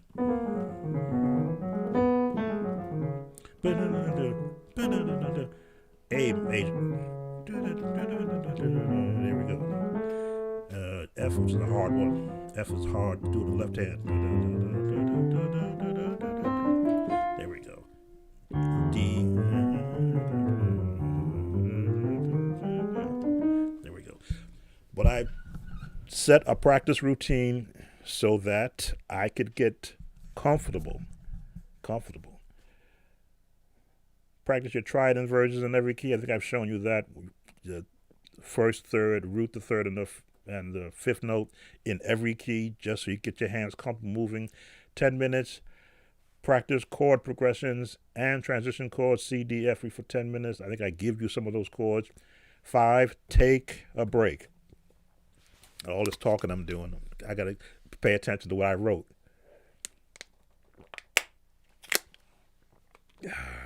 Drink some water. No soda. Soda does make you hyper. Yes, I tried to create within those who were taking my course who were new musicians. Now, of course, the intermediate and the advanced musicians would say to throw this out the window because you know better. But for the new musician who has never sat under a teacher or an instructor, I won't say a teacher, under an instructor that says, if you want to get better, have a starting point first. 6, practice a melody line with left-hand chords to a familiar song. I suggest a hymn that you like to play or a praise song. So depending upon if you're a new musician, you can refer back to the page where I started. Our God is an Awesome God, which is one of the praise songs that were being sung at that time to something to practice with. Now that you are warmed up, after all of that, we were talking about 10, 15, that's 30 minutes and a break. We're not even an hour yet.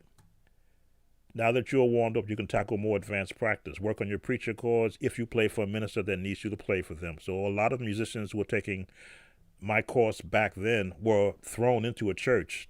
The musician left, moved away, got married, and started going to another church. And they were thrown on the organ and didn't know what a preacher chord was, let alone how to play for it. I give you practice tips for that. Let's see. Work on 3 congregational songs that you normally sang in your church. Should be the word normal. Got normal.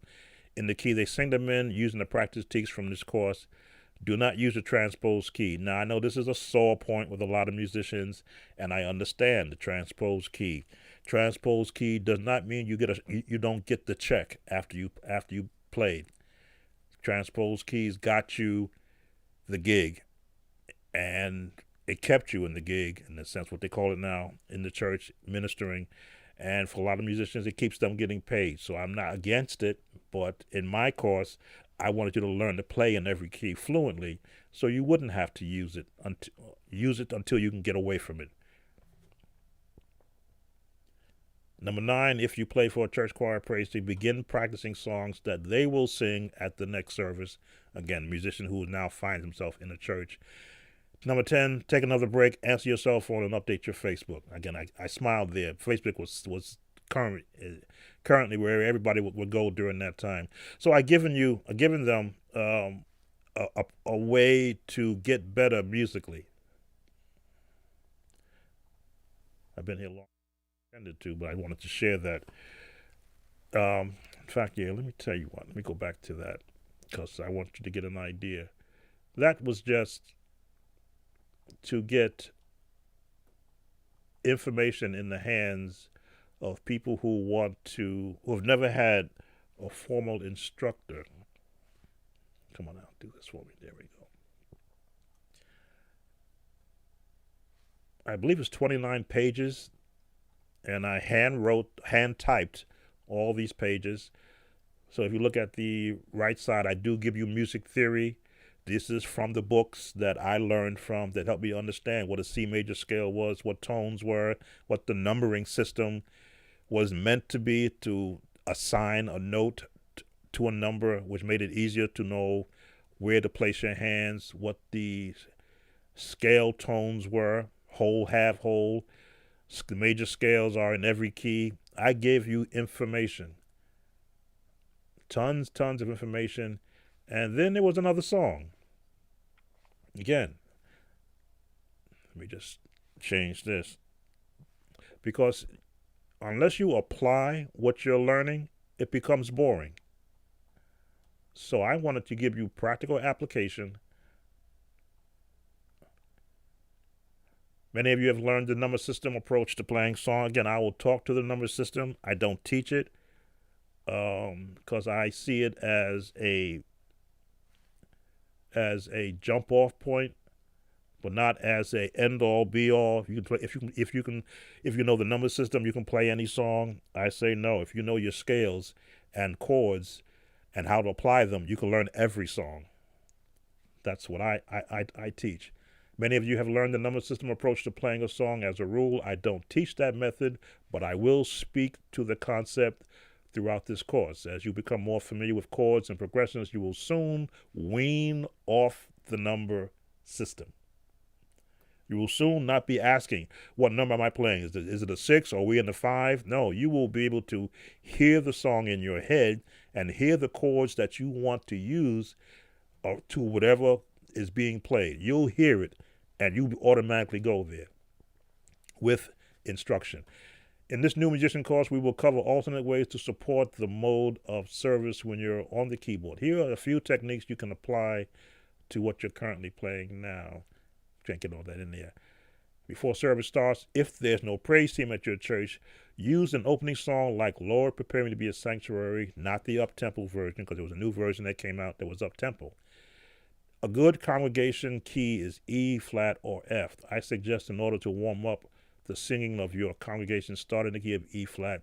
Here is your first look at our song teaching method. And this is what I used to help musicians get comfortable with learning my method. Lyrics, melody, right hand chord, bass. This is what I taught for years. Learn the lyrics, because the lyrics has a melody note attached to it, a chord, and as you can see, I have an A flat minor 7 flat third. Wow. What is that chord? Well, guess what I gave you? A flat minor 7 flat third. What is a E flat 9 2? What did I give you? E flat 9 2. What is a B flat 9? What did I give you? B flat 9 2. Because I wanted you to know everything I know, and how I found it, and what it looks like, and how you can apply a melody note that you just learned from practicing scales to this song and put a bass note behind it. That was my, and has always been my endeavor, is to teach what I learned in the way that I learned it, which made me grasp it, which made it possible for me to be able to pick up on every song from every album. I had to learn these basic concepts: scales, chords, patterns. Once you've got that concept down, there is no song, it's not just gospel, there's no song you won't be able to hear and decipher without sheet music. Sheet music is still important, though. That's why I kept it in there. But these chords that you're seeing, they are not church chords. They are jazz chords. A flat minor 7 3 flat the third. That's not a church chord. That's why I say there are no worship chords. They are chords. They have a name to them based upon how the fingering is, which is why I gave you these chords, so that you can go find them and then apply them to the scale notes, which are the lyric notes. Let's see, what else did I put in here?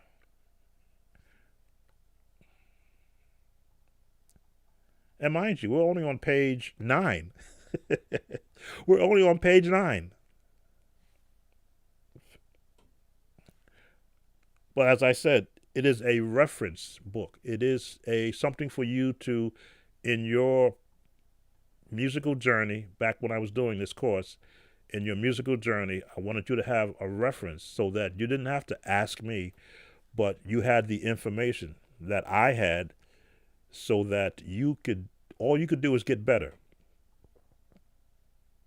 All you could do is get better.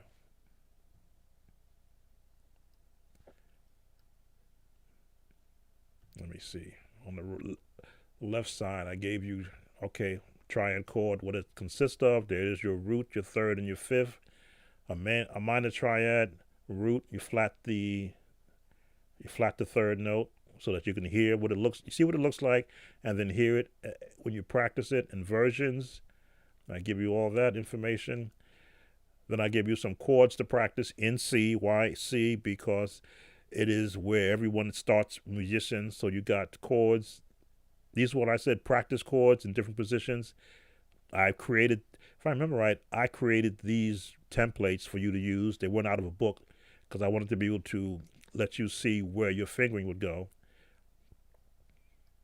And I give you, again, information. When it's in red, it's important. Thumb is always in the root position of the note. So wherever the first dot is in the note, that's your thumb. And I give you a quiz. When switching inversions, which finger plays the note of the first inversion chord? I'm not going to tell you the answer to that. Take the course. Then practice these familiar songs. Oh, How I Love Jesus. I wrote it out in this format so that you can see how you can apply a chord to a word melody. All right.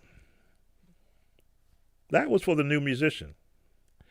So you can imagine, if the new musician gets all of this, the musician who says, I want to learn how to play, Mr. Talbert. And this is back when I was on the internet doing this full time. I don't do it anymore. I stopped this course back in 2017, but I still kept this booklet. If this is what I take a brand new musician through, the new guy, imagine what I do to the intermediate and to the advanced musician. And that's what you have been seeing on my YouTube pages. So once I got a computer fast enough to show the Chordy app and not crash under the OBS software, you see where I take the intermediate musician. Now you get to see real time. Sometimes I will slow down my chords purposely, but you get to see real time how I approach a song, how I approach a melody, how I make a mistake, and then to hear the mistake and to go back and then correct it. I'm just going to show a couple more things. I was on much longer than I have. As I say, I do have a Skype lesson at 7:30, 6:30 now here in the East Coast. I'm going to go and get something to eat so I can sit through that hour lesson. I do teach on Skype, and I'm working on setting up another platform where I can have multiple students real time so that I can teach everybody at the same time and then hear what each person is learning individually. I may do maybe between 3 to 5 people at one time all learning the same song. That's in the future of 2022. I got to make sure that the computer I do have and I want to use StreamYard. That seems to give me, after I watch other people use the StreamYard software, not OBS, they can bring in multiple people and I can have everyone learning the same thing at the same time. That's what I'm looking at for the future. Let me just cover one more what I had, and then I'll let you good people go.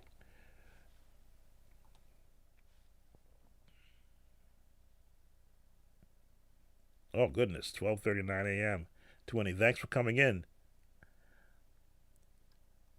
and you're in Europe too. Please stay safe out there. So this is the intermediate course this is the next phase for the musician that graduates from beginner into intermediate, or who comes in and starts on the intermediate course, because they may say, well, Mr. Talbert, I know all that already. I don't need to know that. What can I do? Well, this is what I did for the intermediate musician. As an intermediate church musician, you find yourself currently serving at a church and playing for a choir or choirs. This course is to assist you in finding your place in ministry as you've growing in confidence, serving at the local church. We have been where you are. Again, I'm a retired church musician now, and we've provided ongoing techniques in order that you may grow into your position. So it's all about growing, not being stagnant. It's all about not just learning one song today, but let's learn 3 songs today, and then next week we learn 3 more songs, and the next week we learn 4 songs, and we just keep piling the songs are. What you're going to find in gospel music, all the songs follow the era in which they were created, and each era has a certain melody and a certain scale. It's not a scale, but a certain chord tonality toward that melody. Right now, we're in the CCM scale, where it's a lead and the chords supporting that lead, not the long intros like we used to have, not the big band sound, not the big choir sound anymore. So you're in this era of music. It will change into something different, or it may revert back to something in the past, as people are now doing changes or bringing back older songs and just adding a little twist here and there. But at least if you get a good basis for what music is and the theory behind it, when the ship changes direction, you won't be lost. You go, oh, they're going back to an era of this music, and I know these chords already because I've practiced them. Let me continue. We have been where you are. It's more than just chords and runs now, as you have an important role to fulfill, providing appropriate music to support your pastor and those who minister to the congregation. Let the lessons begin. And what's this Sammy says? As a new musician, it's important to establish a foundation of music. Fat chord, shout the house. There's plenty of time to learn those. Right now, I'm trying to now encourage musicians to not look at this as a This is my time to shine, but you are now playing with a purpose. Let's see. To accomplish these, I have made available reference material at the end of this book. Okay, that's all the good stuff you will see coming in the book. Practice the lessons for your skill. Practice the lessons. What did I write? Practice the lessons for your skill set. Okay, and learn them well. I will have quizzes throughout this course book to assist you in monitoring your progress. Because most musicians, when they were taking my course, I would ask to send me a video so I can see whether or not I need to change something in the workbook, and nobody sent me a video. So I could not tell whether or not I taught something or instructed wrong. But as I see some of them now, many years later, at least now 10 years later from this book was 2011. I was doing books in 2008, 9, and 2010. As I meet some of them now on Facebook or even here on the internet, they tell me, oh, I've been watching you for years and you helped me. And I'm saying, good, you're the one that didn't send me a video of you practicing so I can see could I have helped more. Not a bad thing, though. The idea was just to make sure that I could get something out there that is tangible, that is grammatically, musically correct in theory, which is why I use so many cutouts or copy and paste of correct material to add to what you currently know. So praise chords in C, I changed now the way it looked so that I could give not just one set of chords, but 2 sets of chords and how you can use it. I began to give information on how a music department runs, because musicians were finding themselves becoming head of the department and maybe did not know what their role was. So information that I found tangible to help a musician understand their role and the role of everyone else in the music department other than music, I made that a part of this so that they can have a reference. So if someone says, well, why do we do this? You could have a reference to say, well, here's what is a good reason.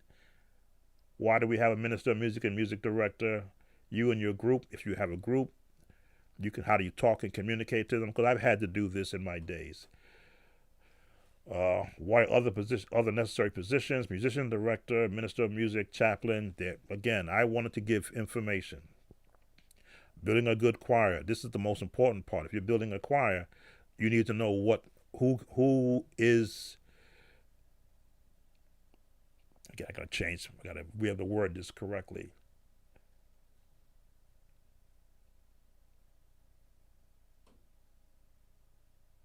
What everybody's role is in a choir. Officers, the musician, the director, the choir members, promptness to rehearsals. Director must prayerfully know what they're going to sing, when and where.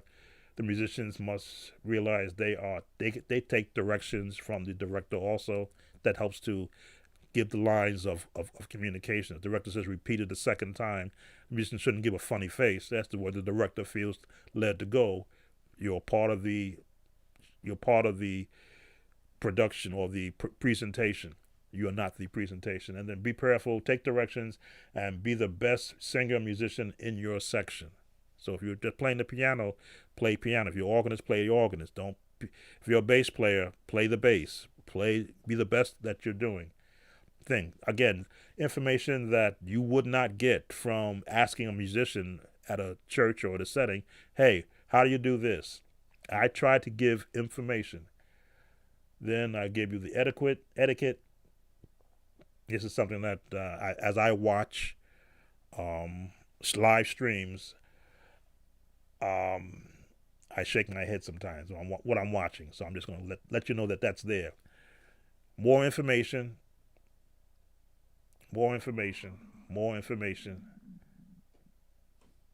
Another disclaimer. You thought this was going to be an easy course. No way. I use every one of these above techniques in hymn playing, and you follow my answer. I will teach you how to improve your understanding to hymn playing using these techniques. And this is what I use in playing hymns and spiritual songs, which are really not appropriate,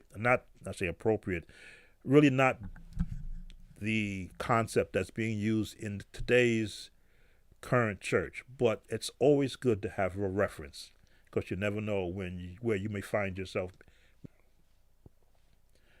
This is why I gave a hymn standard. These are hymns that are appropriate for use in most Pentecostal churches for different seasons of church, processionals, which they don't do anymore, seasonal selections, Christmas we just passed, Easter which is coming, opening hymns, if they still do that. Again, it's 2011. I know things have changed now. The prayer team opens up, and sometimes they are the only ones singing.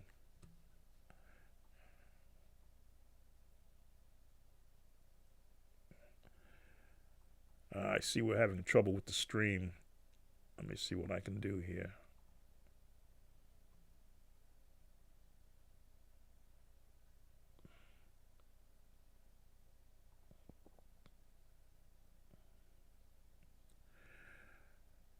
Okay. I'm not sure if you're still watching. Looks like I got trouble with the stream.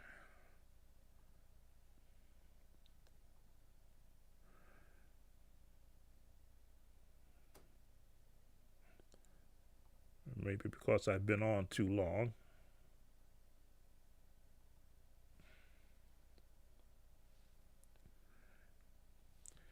Let me switch here and see if that straightens it up. All right. I'm not sure what's happening. I'm getting information that the stream is not going well. But as you can see, there's a lot of information. I will bring it to an end because 2 hours is much longer than I wanted to do, but I love to be able to share information. I hope that I've been able to give you a better idea of smooth chords, how chords are formed, how music evolved in the Pentecostal church over the years. Okay, looks like my stream fixed itself. I don't think it liked the fact that I was showing those pages. There was no real lot of video because I've got good Wi-Fi here. I pay a lot for it, so it's got to be good. But I hope I was able to share a lot of how to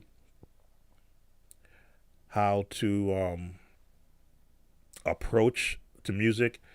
I'm going to share the workbook with V-Force. If anyone else is interested in getting that workbook, I have got my email address in the stream. I put it there again. I have no problem sharing the workbook. Let me just put it if you like.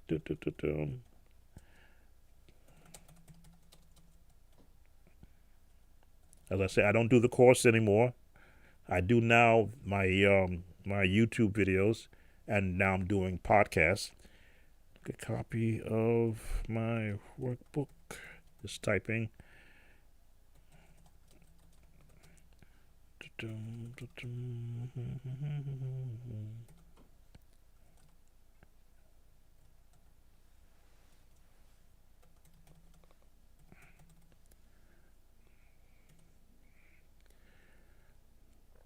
Okay. So if you'd like a copy of that workbook, I'm probably never going to do another one. I shouldn't say never. Currently, I'm not, because I like being more real time, and because music is now evolving in different ways. A lot of what I have in that book is it's not being used. To be honest with you, but we'll see how things revert as the world in which it is going now makes adjustments. With everyone now being somewhat online with a lot of their services, there's going to be a new presentation when it comes to music in the church, and I'll be in the background watching to see which way the ship is going to musically is going to change. Now it may change to where they'll be using musicians like me to do live playing from where I am and then stream it into their stream, and they'll be singing to it. Who knows? We will see. But I'm open for any kind of change that's going to help to enhance the music in a church service, wherever that may be. Let me thank those who have been in the room. V-Force, thank you. G-Man, certainly thank you. Snuggles668, thank you for your contribution. Everything helps me to increase the amount of equipment that I have to give a much better stream. I want to get a better camera in the future, and I'm looking up upgrading the computer. But again, everything I want to do is always timed and metered. If the one I have is not struggling, then I will be able to use that for some other productions in the future.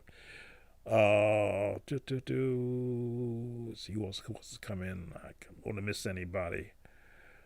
Looks like I've got someone from Russia. I can't quite pronounce your name. OKCAHA,